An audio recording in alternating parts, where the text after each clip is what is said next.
Good afternoon. On behalf of UCR College of Natural and Agricultural Sciences, it is my pleasure to welcome you to this third lecture of the 2019 Science Lecture Series at UCR that is entitled First Generation Science. My name is Manuela Martins-Green. I am a professor of cell biology, and I'm actually at the moment the chair of the Department of Molecular Cell and Systems Biology, and I'm also a first generation college graduate. First, I want to acknowledge some people here. So, how many of you have been here one lecture? Oh, and how many the two lectures? A lot of them. How many last year? Oh, we have a lot of people. Well, we want to thank you very much for your participation in support of this series. I also want to thank the teachers, the regional teachers here who give credit to their students for coming and listening to this science series lecture. I'm going to call some high schools, and I would like to see if you can give me a shout out or just raise your hand or something like that so we know you are here. Mount San Jacinto College. This time they don't have. Woo! Okay. Santiago High School. Yeah. Murrieta Valley High School. Canyon Springs High School. Wonderful. Moreno Valley College. Oh, we can applaud too. They are not here, but Vista Heights Middle School. College, Canyon Springs. And North High School. Yay! Okay. Now I want to take the opportunity to also thank our sponsors, and one of our sponsors is our own college at UCR, the College of Natural and Agricultural Sciences, and the other sponsor is 91.9 KVCR, which is the NPR local radio station. Thank you very much. So I want to make a short announcement about t-shirts. If you were here last time and you didn't have a chance to have a t-shirt, right after the lecture you can go out there to the lobby, and there will be science ambassadors that can give you a t-shirt. Finally, I want to introduce tonight's person who's going to introduce our speaker, Dean Uhrich. Noeli Hernandez is a third-year biology student, and she's a very accomplished young lady at this time in her career. She's a academic intervention peer mentor. She's a co-president on Girl Gang. She is a Women's Resource Center volunteer, a CNAS scholar, and a CNAS science ambassador. On top of all of this, she works in the laboratory of Professor Rankins in the Department of Entomology. Noeli, please.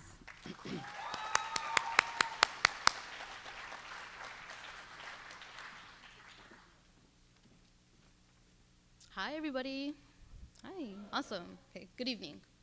So I hope that after today's lecture, you're able to leave, just a little bit more inspired. At least that's how I felt the first time that I got to listen to Dean Uhrich's journey at Inspire Her Mind, which is a leadership symposium designed to empower high school students in the Riverside Unified School District this past fall in regards to pursuing careers in STEM and just empowering young girls to further their education and their leadership qualities and perspectives and careers within STEM. So I connected to her story.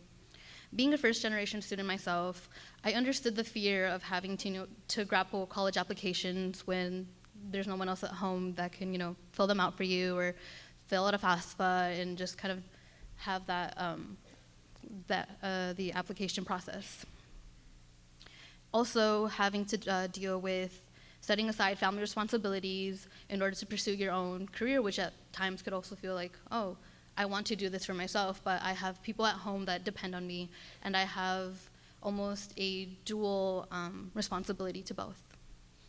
Also, there are times where having to face the imposter syndrome and then having to have to battle with, oh, I want to be able to do this, but if those around me aren't supporting me, that could often also be difficult. So all of those aspects of it, I was just, you know what, I see myself.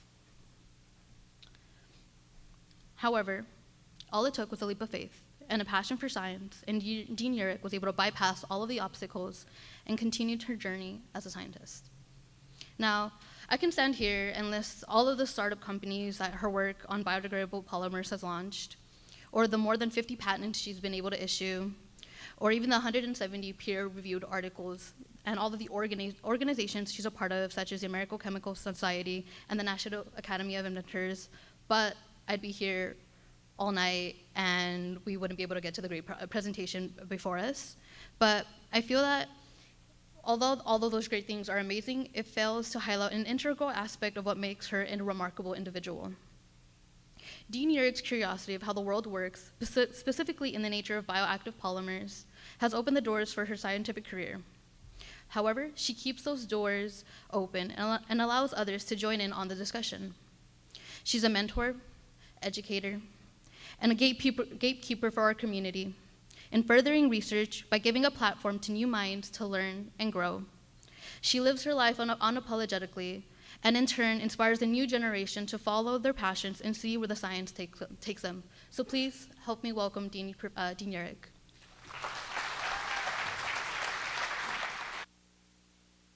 That's really wonderful. Thank you, Noelle. That was really wonderful, and thank you, Manuela, too, for that kind introduction.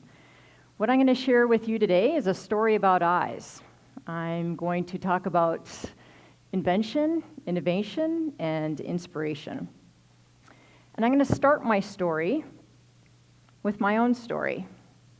I grew up in Midwest, which is often referred to as flyover country, and I spent I guess I was in junior high when my family moved to Grand Forks, North Dakota. This is a picture here of the property outside of my husband's family farm. And what is unique about North Dakota, so many things, but one of the things, again, I love alliteration, I love words. I does not come up in the vocabulary very much when you live in the Midwest, particularly in North Dakota. So there's we, there's us, there's them, but there's no I, because the focus is on the community, the focus is on the family. So as you can see, this land is really dominated by the landscape. There's a lot of sky, there's not many trees. So in thinking about how to begin my story with you, the one word that comes to mind that contains an I is independent. So growing up in Grand Forks, North Dakota, in this type of environment, you need to learn to become independent and really self-reliable.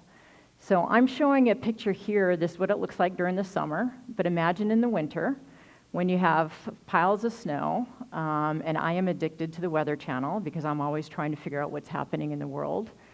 So imagine what this would be like in a snowstorm with the wind and the snow blowing. There's not a lot of trees to break the weather. And so it actually can be very dangerous when you're driving between towns. So with the sense of reliance and independence comes along. And I was just thinking of one example when my car fell off the road. I skidded off the road. And I was prepared because I had a blanket, I had water, I had the chocolate bars, I had everything that I needed in the car because I know when you live in a place like this, it could be hours, it could be days before somebody could find you. So you had to learn how to take care of yourself. So having this experience and this background of eyes, of being independent and self-reliance, really led me to the discovery of other types of eyes. And the story that I want to share with you today is a story of scientific discovery and journey. And so I'm going to focus on these three eyes.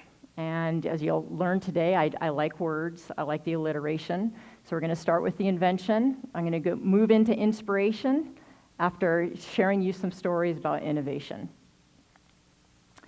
So if you look at what the definition of an invention is, so this is from the dictionary, it's the creation of new tools, devices, or processes, or the compilation of this. So basically, an invention is creating something new. It's a new thing, it's a new process, or it's a combination of these two things. That is what an invention is. And so I'm going to share with you what an invention is, but I first have to share with you a little bit about science. And I'm going to begin with the question of what a polymer is, because this is the basis of my research. So a polymer is a macromolecule, and macro means large. It's a molecule of high molecular weight or conversion or mass, composed of repeating structural units, these are monomers, that are covalently linked together.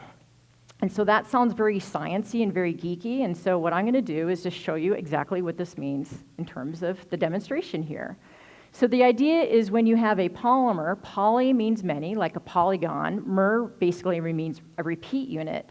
So I have a polymer, the fact that they're all linked together, this has very different behavior than if these were individual pieces. So what this means, this has an impact on the overall behavior or characteristics of a compound. So as an individual unimer or a monomer, I have a lot of flexibility. It's easy to dissolve this in water, but as soon as I link a bunch of these together, not just tens, but hundreds or millions of them together, imagine this really long snake. It's going to be really long, take a very long time for it to dissolve in water, or would take a very long time to have very different properties. To melt it, for example, is very different in a polymer format than it is in a small molecule format. And so polymers are all around us. And again, just to set the stage, so polymers, people often refer to them as plastics. Well, plastics are a subheading of what a polymer is. So there's generally referred to as two types of polymers, again, many units linked together. The one that most folks know, probably don't think of them as polymers, are the natural polymers, which is DNA, which an example shown here. So you basically have 4 monomers or 4 repeat units in DNA that create this long polymer, this long complex that contains all the information in order to make us live. Another example of a natural polymers are the proteins, which are basically peptides that are linked together, or even cellulose, which is basically various sugars linked together. So imagine the sugar tablet that you dissolve in a glass of water in your hot coffee. When those sugar molecules are all strung together, that is cellulose. That is what trees are made of. Trees don't dissolve when water falls on them. It's because of the polymer matrix and the polymer properties. So what I'm going to focus on today with my invention is talking about synthetic polymers, again, plastics. Some examples are nylon, polyester, polystyrene. So most people are more familiar with that. So my first major invention is basically a polymer that breaks down into a drug. So I'm showing the poppet beads up here, but imagine it's this one. The idea is a polymer would be created together, but as it breaks down or degrades, it's going to release a drug molecule. And that has a lot of impact in a lot of different ways. So more specifically, I created a polymer that degrades in the body like aspirin.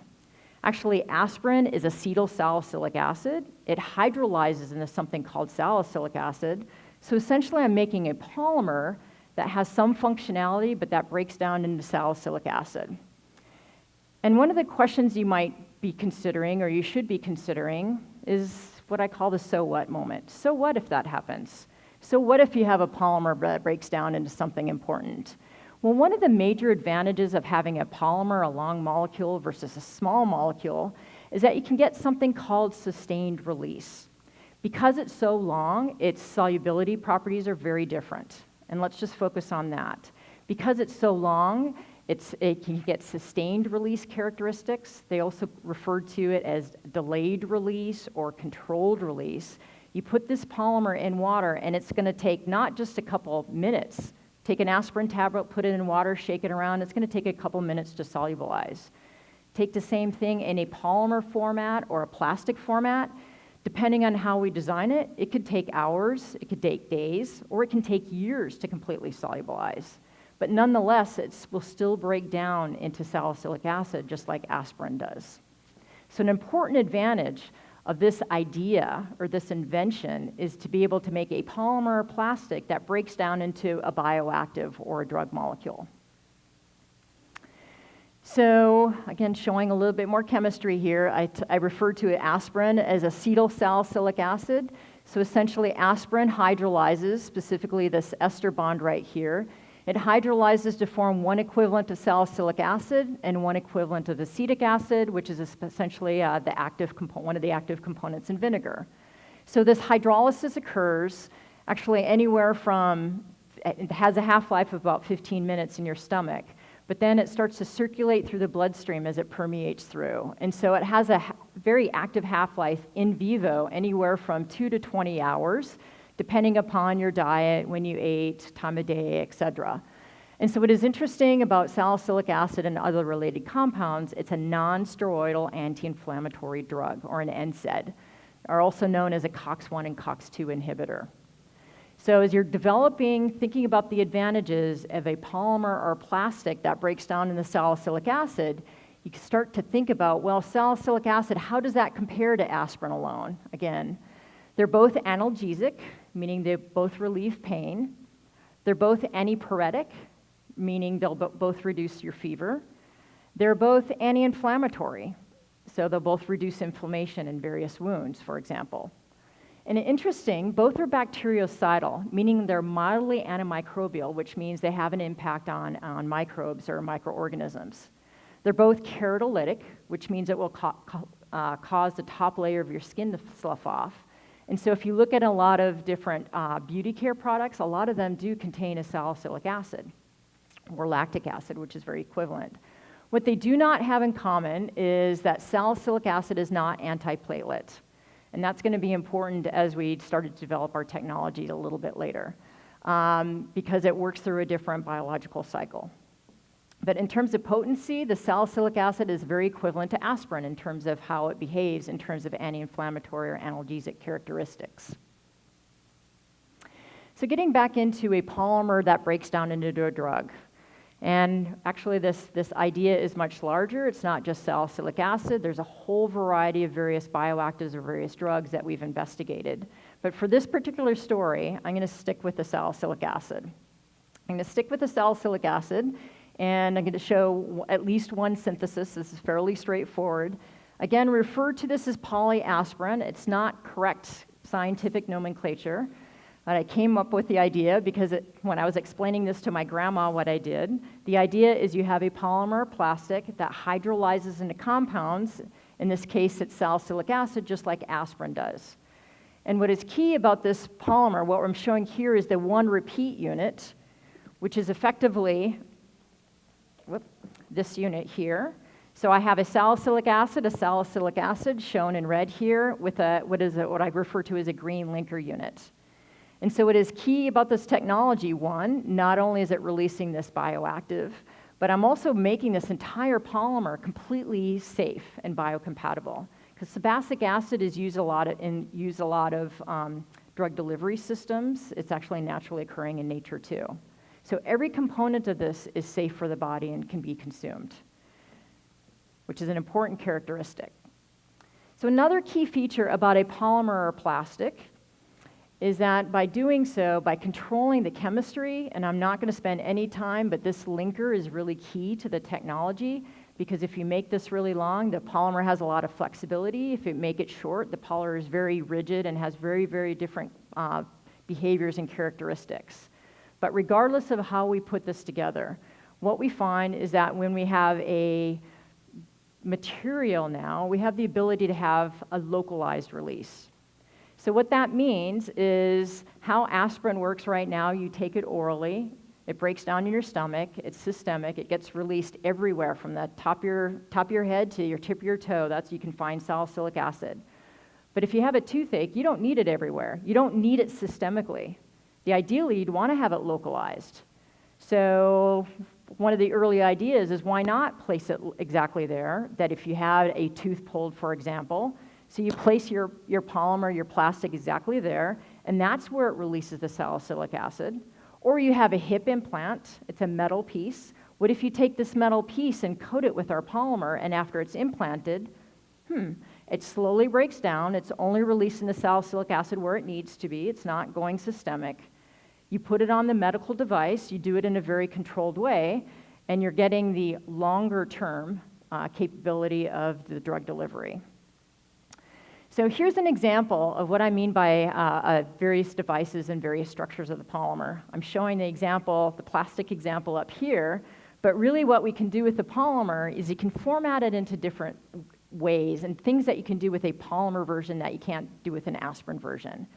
So it may seem simple, but to take the polymer and to compress it into a disc, we can take the polymer and formulate it into little particles, microspheres, as well as nanospheres. We can paint it onto various metal pieces as well as ceramic pieces, again, thinking medical devices for your body. You can also spin it like a fiber. So you can make nylon threads. You can make sutures out of these things. You can make bandages out of these things just because it's a polymer. These are things that you cannot do with a small molecule or a monomer. It's hard to tell here, but this is a hydrogel that we've made, so you can correlate it. And so the idea for the hydrogel, it's transparent, it's see-through, that you use it for external wound care devices. So again, it's see-through, you can see what's happening, again, but it's locally, imagine a severe burn. It's locally helping the pain and inflammation. It's helping control the biofilms. It's an antiseptic. It's doing all these wonderful things. Again, as a polymer format that you can't do with a small molecule. And you're also able to extrude it or compress it into various films. So, applications. I have a long history, been working on this particular project for a long time. So the idea is you have localized, sustained salicylic acid delivery. What could you do with that? So there's a series of a lot of different applications that we've been investigating in my laboratory over the years. Anywhere from periodontal disease, which I'll explain a little bit about, controlling bone growth, wound care, which I alluded it to, all the way down to coating urinary catheters. So it's a really broad range, and all dealing with where would it be important to have a localized and sustained delivery of this particular compound. So the first example that I want to talk about is for periodontal applications. So the idea is periodontal, and I usually, my phrase is, no floss equals bone loss. And that is because what happens is if you have bacteria that occur at the base of the tooth and the soft tissue, if bacteria accumulate that over time, they'll build up tartar or create plaque. And so this is a little environment of microbes.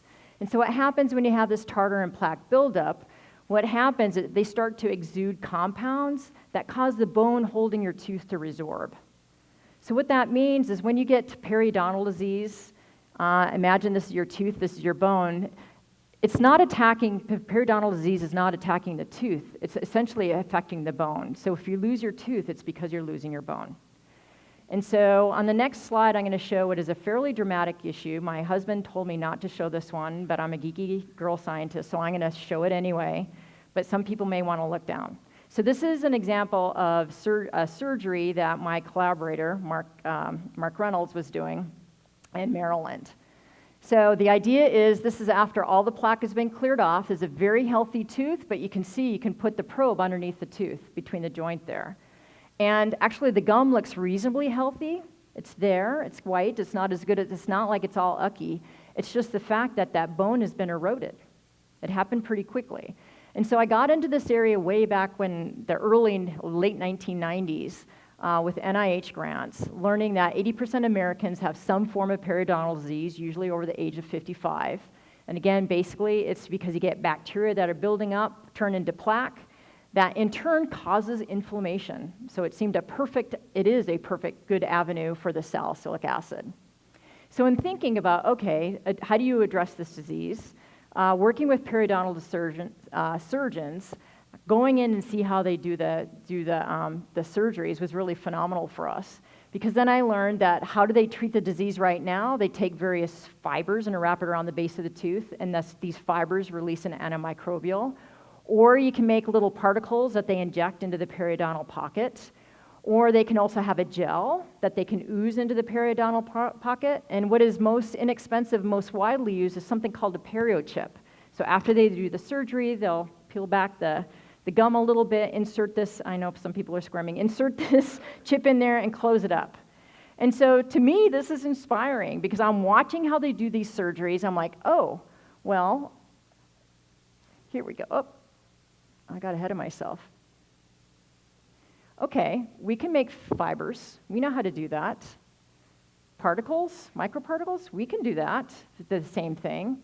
Gels, yeah, we can do that. So you have a gel that you can extrude through a syringe. We can do that. And the perio chip, yeah, we can do that. And so by this polymer format, you can go and mimic all these different variations. But really what is key, okay, I can make a fun polymer and do all this mimicking, but really what matters in the end is that it works.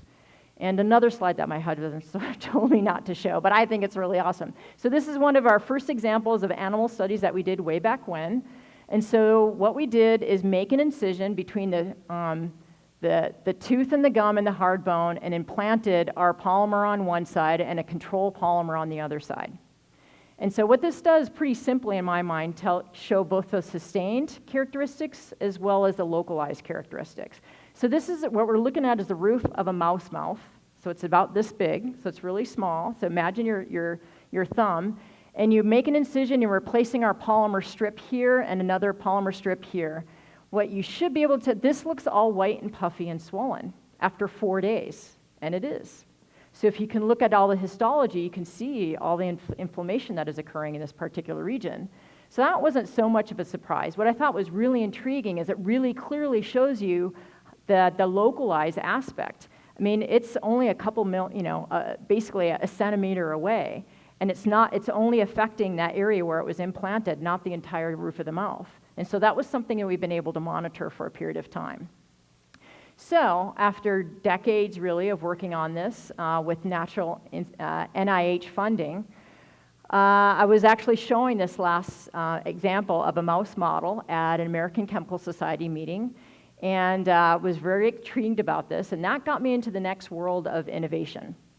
So innovation is an invention that has been implemented. So ideas are actually cheap, pretty easy to come by. Putting into practice is really, really hard. And so what I'm going to share with is my story of this particular PolyAspirin. So here I talked about a national chemistry meeting about this great science and these great polymers that we're making. We did in vitro, in vivo studies. It all looks amazing. And these stories, the presentation that I was doing, got covered by a couple different journals that led to something. One was Chemistry in Britain that talked about this PolyAspirin for targeted and controlled delivery, which they got it relatively right. Another was an article in Men's Health that if you can see, it's showing that you put this PolyAspirin on your muscles and it's going to help it feel better. So I'm reading these articles like, what? They got the science totally wrong. Totally wrong. And then I was really, so I'm kind of wound up about this and talking to my research group about this. I can't believe this.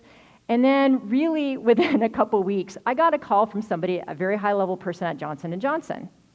And now I'm like, great, they saw my proposal. No, they saw the Men's Health article. So they saw the Men's Health article, said, wow, that is really great. And I'm like, but it's not quite right. But you know what? It doesn't really matter, does it? It got me in the door. And so it led to a long-term relationship that I've had with Johnson & Johnson actually since then. So it was really great. And the lesson that I learned here is, don't look a gift horse in the mouth. And when somebody says they saw it and read an article in Men's Health, don't sneer too hard about it. So with this story, so this article came out, people were starting to come up to me, and it was not only the Johnson & Johnson, but I actually started to have several venture capitalists come and talk to me about it. That, hey, you got a really great idea. You should take this and start a company. And at the time in my university, I thought, okay, that sounds really cool, sounds kind of sexy, but what exactly does that mean? And I really started the process, but thinking about what was important for me and myself. And really, I believe that companies, not universities, should develop and sell products. And so that made me decide that I wasn't going to leave the institution that I love so much. I love teaching. I wasn't ready to leave that. But what can I do to kind of build my idea? And so I spent a lot of time thinking about it and talking to folks and realizing that ultimately, as an inventor, I'm always going to play a key role in accessing resources, meeting the people from Johnson & Johnson, accessing the scientific community, and just being a deal maker. Because once you're an inventor, you're always an inventor, whether you're a CEO of a company or not. And really what I found is as a founder, you can have basically a separate research team, But I'm thinking I'm a founder, I'm a consultant, I was chair of the scientific advisory board, but really I'm a cheerleader because I know the science better than anybody else. So after some soul searching, I did decide to start the first company, which is called Polymerix Corporation. So this company actually they were bartering with somebody else, another venture capitalist who wanted to focus on the periodontal disease. This company made the pitch that we wanted to do something different. So they walked me through the process of starting a company and creating a business plan for the company.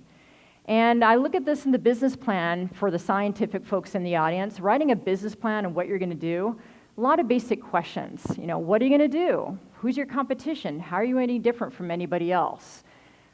This is not kind of unusual, but how well is your intellectual property covered? Who's going to do the work? How much is it going to cost? Where are you going to do this work? How are you going to define what your goals and outcomes are? So when I look at this, it's very much like writing an NIH or NSF grant. Because here's the idea, who's going to put it into practice, where it's going to happen. So actually, I don't find that so different, start writing the business plan as writing an NIH proposal. And so just to let you know, actually founded in 2000, the year before I got tenure, against all the best advice of my colleagues at the time. We moved into the facility in 2001. We developed a partnership with Boston Scientific, which was the other major corporate entity that we're working with in terms of, rather than Johnson & Johnson. We had 15 full-time employees at our highest. We had a lot of patents going.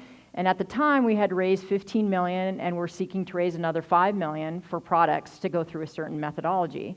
So by a lot of characteristics, pretty successful company. And what this company decided to do is not focus on periodontal disease, but to focus on cardiac stents.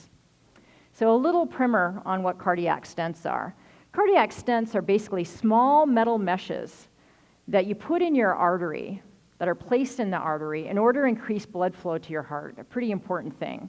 So I'm looking at a cross-section here. So imagine because of diet or just because of genetics that you're getting this atherosclerotic plaque that is building up inside your artery.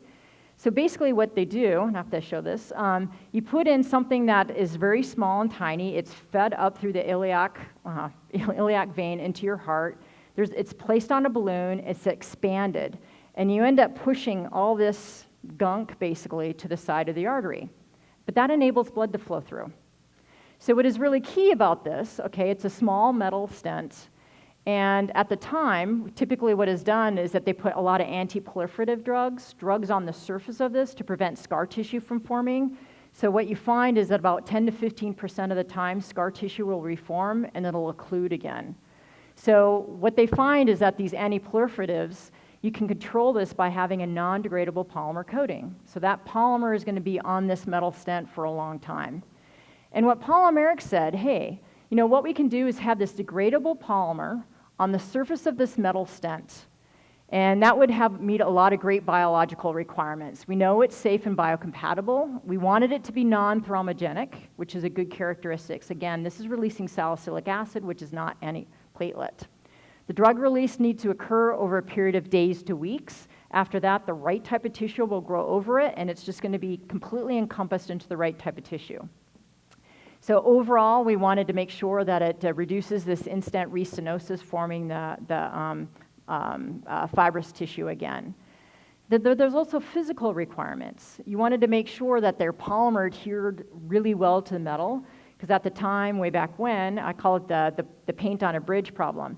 You have basically paint or your polymer on this metal surface that's expanding and contracting fairly quickly. Over time, it starts to delaminate and peel. That's why you need to repaint your bridges, because they're expanding and contracting. But this is happening in your heart. So you try to figure out, you want to make sure it's as robust as it possibly can be. So we did quite a few experiments on this. And again, this was the focus of Polymerix. Polymerix was interested in taking this polymer, using it to coat it, which would degrade over a period of time, but 2 years down the road, there's still going to be a little metal stent in your heart. Another venture capitalist who was involved in one of the rounds of funding for Polymerix had a different idea. He wanted to explore making a stent that is completely biodegradable from your polymer system. And so we started another company called Bioabsorbable Therapeutics. And so we call this first generation our bubble stent, just to because we look like we're putting bubbles on there. So this is an example of what the stent looks like when it's completely expanded. This is what it looks like when it's crimped and on a needle and loaded onto a balloon right before it's loaded in. And so we actually did a lot of iterations, not so much on the polymer, but on the formulation. What's the right shape for this because you want it to expand and stay in the body once it's placed. And we ended up on a different design. We ended up on a design that looked more like this. So with these patents, it's not only the polymer, it's the formulation of this particular stent. And so it was this version of the stent, which we referred to as the ideal, which was trademarked stent. This was the one that we actually ended up beginning our clinical trials on. So the clinical trials were initiated in February 2008, long ago. And actually, we've only had one patient who has died, and fortunately, they didn't die from the process. But what's interesting, this polymer is actually completely transparent, and so for this example, what we have to do, we spray coat it with silver so you can see it. But when you're actually implanting it, you can barely see. We have little bits of titanium that we notch on there, so when it's being placed with this MRI, the doctor can actually place it exactly where it needs to go. So, I have to tell one little story about this. So I was meeting with the CEO, and they're getting ready to implant this the very first time. And I started out very joyful. It's like, this is amazing. So this is the first clinical patient. And we're doing this down at University of Sao Paulo. I was so excited, and I'm really pumped. I'm driving home. This is awesome. I can't wait to call everybody. And somehow we're driving down the freeway, and it's like, oh no. What have I done? I'm taking something they're putting in a human being. What if they die? Or what if something happens? And then I just started freaking out. It's totally illogical, but that's just kind of what it was. My husband's like, Kathryn, you've been working on this for a long time. You've done all the studies. We've done all this. They would not do it if they think it was going to fail at all. It's not in anybody's best interest. So it turns out that all the surgeries went really well. And we had surgeries actually in Brussels, parts of Australia, as well as Sao Paulo. Never made the integration into the United States, unfortunately. So I can continue on this story of invention. Actually, it's probably not a happy note because we ended up folding because we couldn't generate enough money to do the next round of clinical studies. But there's many other things that we've moved on and have fun doing. So I want to talk about the third I, and that's inspiration. So if you look up what inspiration is all about, it's about stimulus to creative thought. So again, the creation of something new is the invention, putting into a practice, and I'm thinking, what is inspiring? So for this story, one aspect of inspiration is actually teaching. So the idea of making a polymer out of salicylic acid was something that occurred to me while I was giving a lecture, organic chemistry lecture. So it was 8:08 in the morning. It was an 8 o'clock class, a big classroom, and I was going to tell everybody how they're going to take salicylic acid, they're going to acetylate it to make acetyl salicylic acid and make aspirin. And so I remember that if I have an aha moment, I've had a few, but my very first really memorable aha moment was this. It's like, wait a minute, what if I make a polymer or plastic that will break down into something that's going to help your body heal? So at the time, I was working on polymer plastics that were sutures or basically bone implants, so a bone pin, for example. And what I was finding in the laboratory at the time, that all these polymers that I was making, they had the right material properties, but as we would study how they would break down in vitro and in vivo, they would cause inflammation, and they would have infections. So something about giving this lecture, something about the energy that I get in front of a bunch of people, especially young minds, was, wait a minute, I can do this. What if we have something that breaks down to something that's helpful rather than something hurtful? And so actually after this, I went back to my office and looked through the patent literature. I looked through the scientific literature. I could find no examples of a polymer that breaks down into a bioactive or an acid. And then I didn't show the synthesis of it, but it's really only a few steps to make this particular material.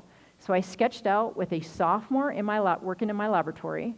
She was a chemistry major and a dance minor, but she had really good hands. So I asked Cheryl, we sketched it out, see if you can make this. So you activate it, you make your polymer, you try to isolate it. Within 2 weeks, she had this material. So on one hand, again, the scientist in me goes, hoorah, this is really great.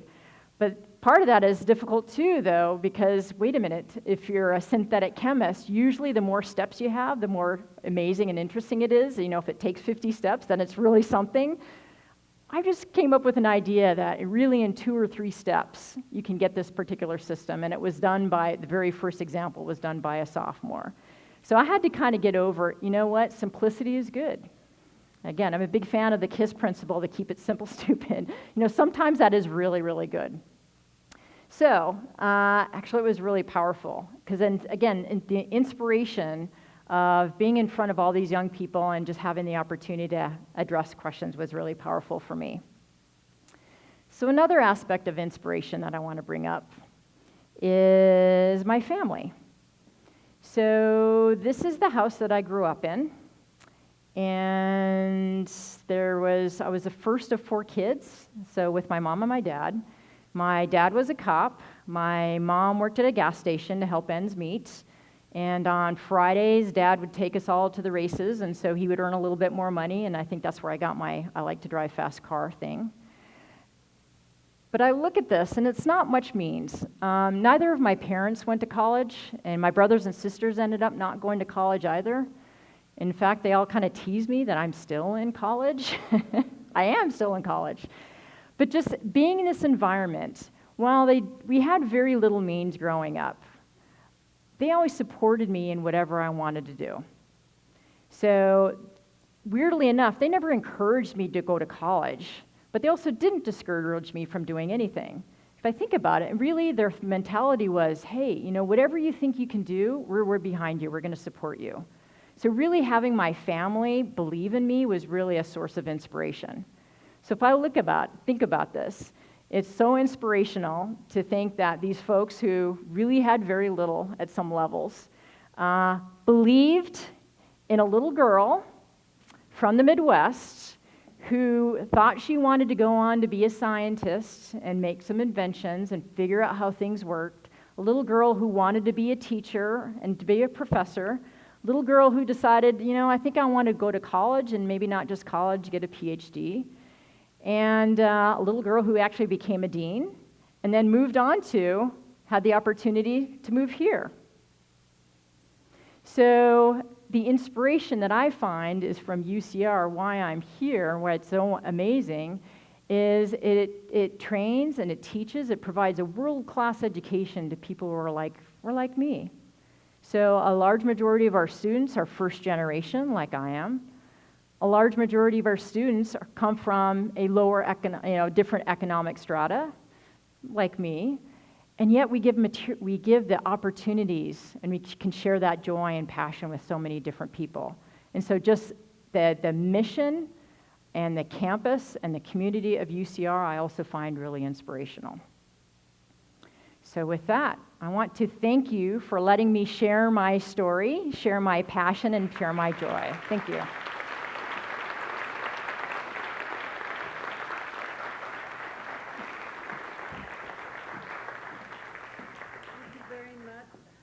Thank you very much, Dean Uhrich, for the wonderful, inspirational talk. So we have now the opportunity to have questions. There are 2 microphones. And so if you have questions, can you come to the microphone? I would appreciate if you could speak it loudly so it can be taped, because this lecture is going to be available on the web. And if you could keep your question to 1, that would be wonderful. Thank you. Well, let's start over here. Yeah.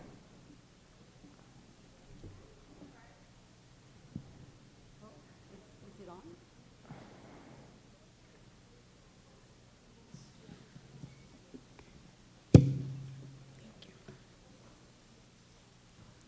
Prior to the discovery of polymers for cardiac stents, what did scientists use to expand arteries in the heart?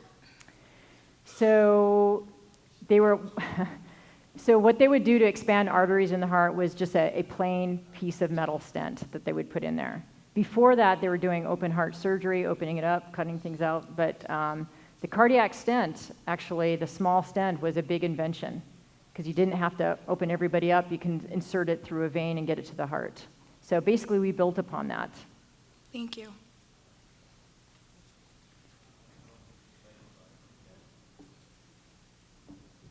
Maybe we could go with Yes, let's go with another question. Okay. I was wondering why you had that long list of avenues that Polymerix could study, so why cardiac stents over all the rest? Good question. So that long list of applications were various applications I was pursuing in my own laboratory, as well as collaborating with others. So it was an interesting process that since I had so much documentation and publications on the periodontal disease, I thought that's where the company would want to go. But basically, in writing the business plan and trying to figure out where we can have the most impact, they came to the conclusion, and I agree, is that cardiac stents would be the biggest impact. That Thank you. it's a lot sexier. The cardiac stents was basically a lot sexier than periodontal disease, using their terminology. Yes. What were the specific steps that you and the sophomore took to make that polymer? Specific steps. Okay, so it's I have my group up in the front row here. Wait. Group up here in the front that could tell you. So basically, it's taking the salicylic acid. You need to activate the acid chloride group, and then you couple it with the adipic acid or whatever linker. You isolate your monomer, and then you do a melt condensation polymerization in order to isolate it. I need chemical structures. I'd be happy to share with you in more detail if that's what you want. Actually, we've gotten down to the point where we're trying to do all this in one pot. So you can make these polymers under more green chemistry conditions. Thank you. That's a tough one. Hi, I just wanted to ask, how long did it take you to become the Dean of the College of Natural and Architectural Sciences? How long did it take me to become the dean? So there's the scientific process. So I spent 20 years at another institution, so I was building my academic career there. I also had an experience as a dean there. So actually, it's decades in the works. But I'm being so scientific, I'm being precise. How long did it take me to become a dean?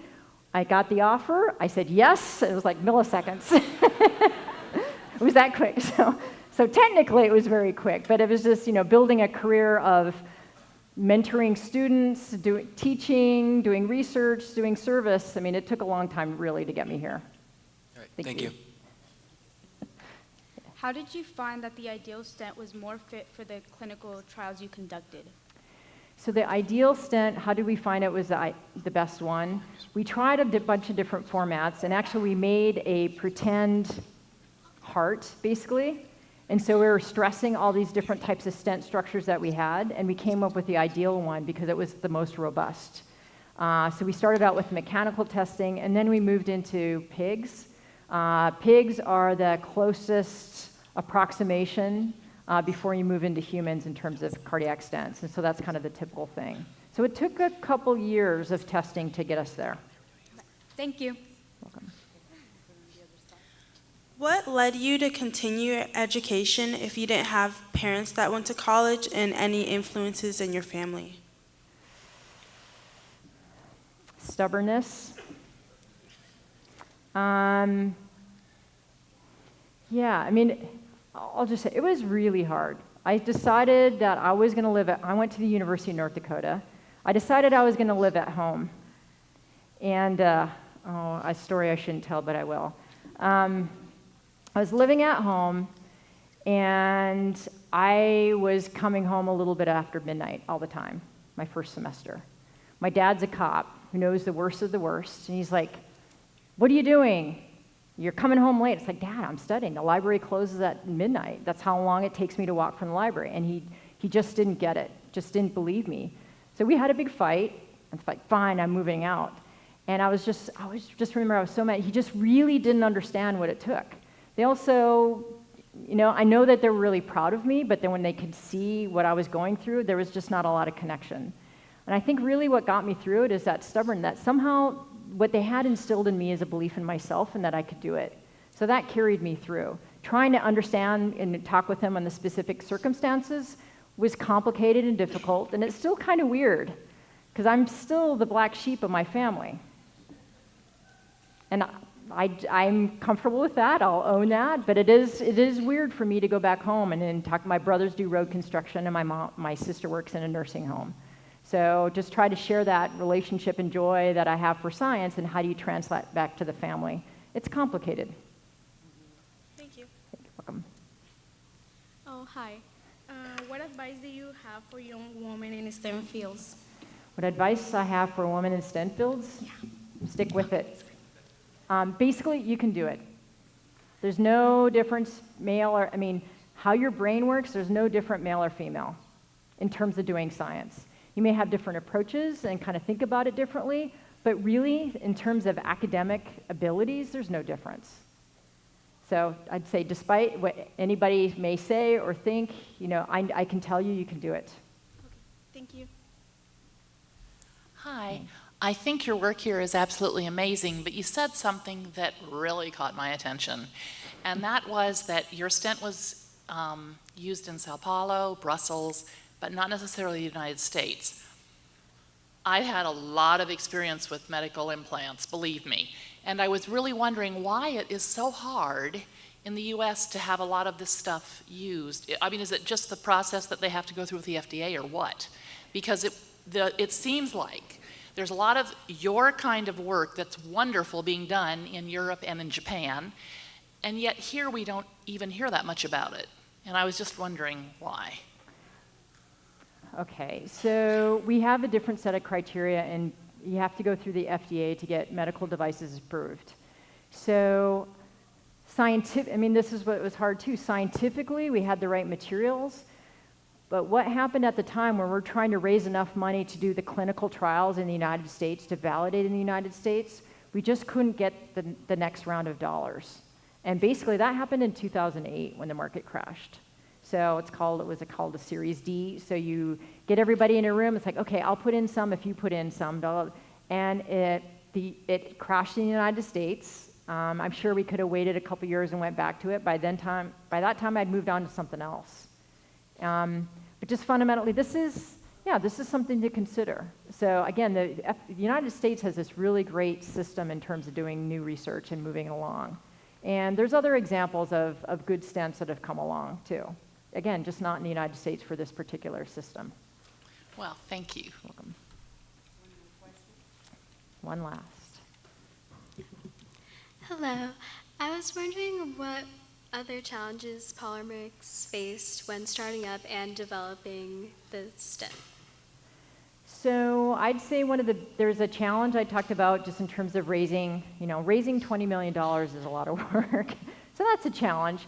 Actually, I thought the most interesting challenge that I thought for Polymerix was trying to find the right management team. Because pretty early on, I could see that there was a conflict between the president and the CEO and the COO. They both had very different ways of how they wanted to do things. We got through it, but then I realized how important it is to have a good team. So having a good team of people who are all really smart and can work together is so critical for my own research lab, for what we do in the dean's office, for whatever we do.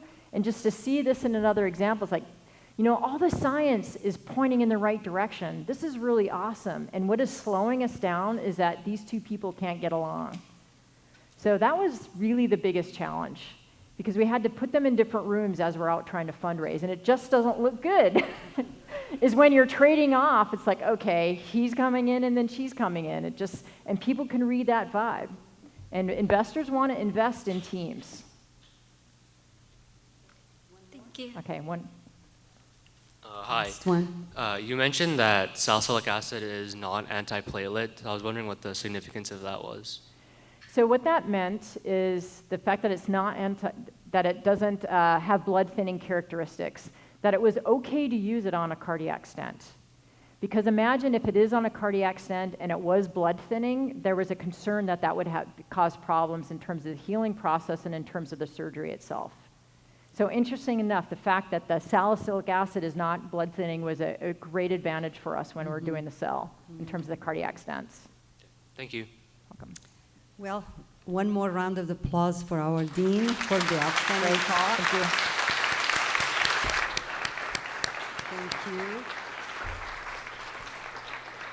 Thank you so much for coming, and I hope we'll see you in a week from today on April 24th for Distinguished Professor of Chemistry and Nobel Laureate Richard Schrock's talk. Thank you.